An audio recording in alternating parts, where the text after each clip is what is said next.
গিয়েছে, জ্বলন শুরু হয়ে গিয়েছে। বর্তমান সময় শাসক দলের বিধায়ক পরেশ রামের কুমন্তব্যের জবাব। রাজনীতি করতে মাঠে নেমেছি, আর জবাবটা রাজনীতির ভাষায় দেওয়া হবে। আপনারা সোশ্যাল মিডিয়ায় দেখেছেন যে জেএমপি পার্টি, জাতীয় উন্নয়ন পার্টি, আনুষ্ঠানিক ঘোষণার পর থেকে শাসক দলে জ্বলন শুরু হয়ে গিয়েছে।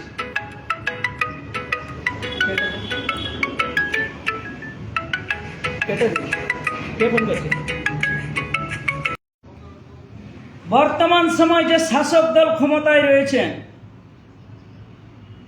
এই শাসক দলের উদ্দেশ্যে বলছি, আমরা দীর্ঘ 16 বছর ধরে সামাজিক সংগঠন করে উঠে এসেছি এবং আমরা সামাজিক সংগঠন থেকে আমাদের বার্তা ছিল যে রাজনীতিতে ক্ষমতা দখল। রাজনীতি নেতাদের জ্বলন শুরু হয়েছে, তারা বেফাস মন্তব্য করে বেড়াচ্ছেন।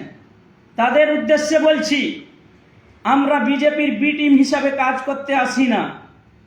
আমরা ময়দানে নেমেছি বিজেপিকে উৎখাত করার জন্য। আর যিনি বলছেন বিজেপির বি টিম, তাকে বলছি, তার উদ্দেশ্যে বলছি, আপনারা রাজ্যের বুকে যেসব ক্ষমতাগুলো, যে সিটগুলো বিজেপিকে ছেড়ে রেখেছেন, আপনার যদি সৎ সাহস থাকে, আপনারা সেই সিটগুলোতে তৃণমূল কংগ্রেস থেকে লড়া বন্ধ করুন। সেই সিট থেকে জাতীয় উন্নয়ন পার্টি লড়বে এবং বিজেপিকে ক্ষমতা থেকে সরিয়ে দিবে, বিজেপিকে ক্ষমতা থেকে উৎখাত করবে। কারণ তৃণমূলের মতো সেটিং তত্ত্বে বিশ্বাসী নয়। বিজেপির সঙ্গে সেটিং করে বসে আছেন, আর অপরদিকে অন্যকে বলবেন বিজেপির বি টিম হিসাবে কাজ করছে। এই দ্বিচারিতা বাংলার মানুষ মেনে নেবে না, নাম্বার 1।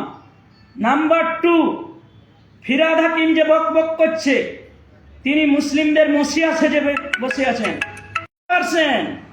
আমরা তো আছি সংখ্যালঘু 30%। আপনার 30%-এর পরে এত লোভ কেন?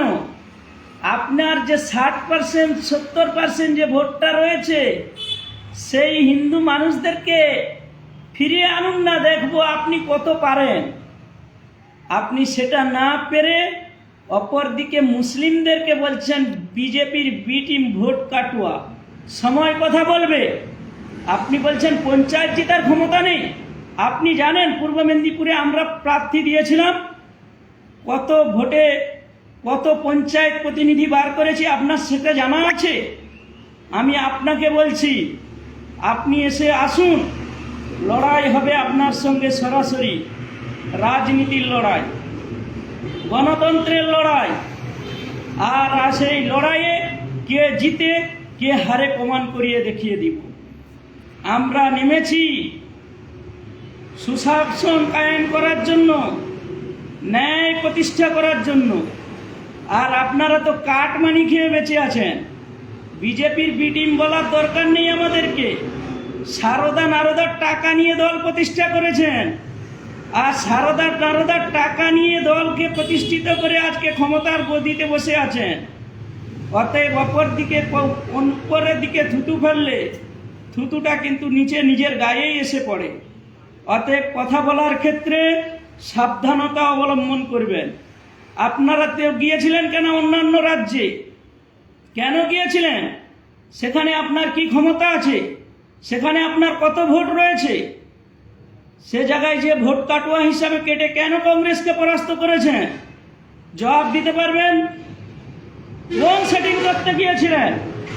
নিজেরা বিজেপির সঙ্গে তালগোল মিলিয়ে পাকিয়ে থাকবেন, আর অপরদিকে অন্যকে বিজেপির বি টিম বলে দাগিয়ে দিবেন। এটা বাংলার মানুষ মেনে নেবে না। অতএব সাবধানতা অবলম্বন করুন। আমি তো আবারও বলছি জোর গলায় যে বিজেপিকে যে সিটগুলো আপনারা ছেড়ে রেখেছেন রাজ্যের বুকে, বামকে শূন্য করেছেন, কংগ্রেসকে শূন্য করেছেন, করে বিজেপিকে ফ্রন্টে এনে লড়ার কথা বলেছিলেন, তার নিদান দিয়েছিলেন।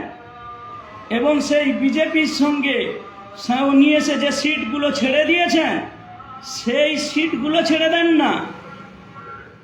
দেখব আপনাদের বুকে কত সৎ সাহস রয়েছে। সুশাসন কায়েম করার জন্য এসেছি, ন্যায় প্রতিষ্ঠা করার জন্য এসেছি।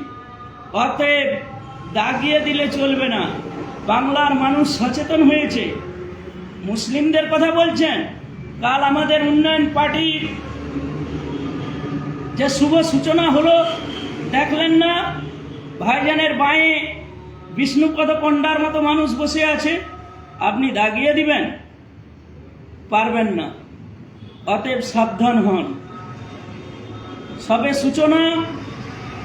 রাজনীতির কথায় রাজনৈতিকভাবে আক্রমণ এলে রাজনৈতিকভাবে মোকাবিলা করব।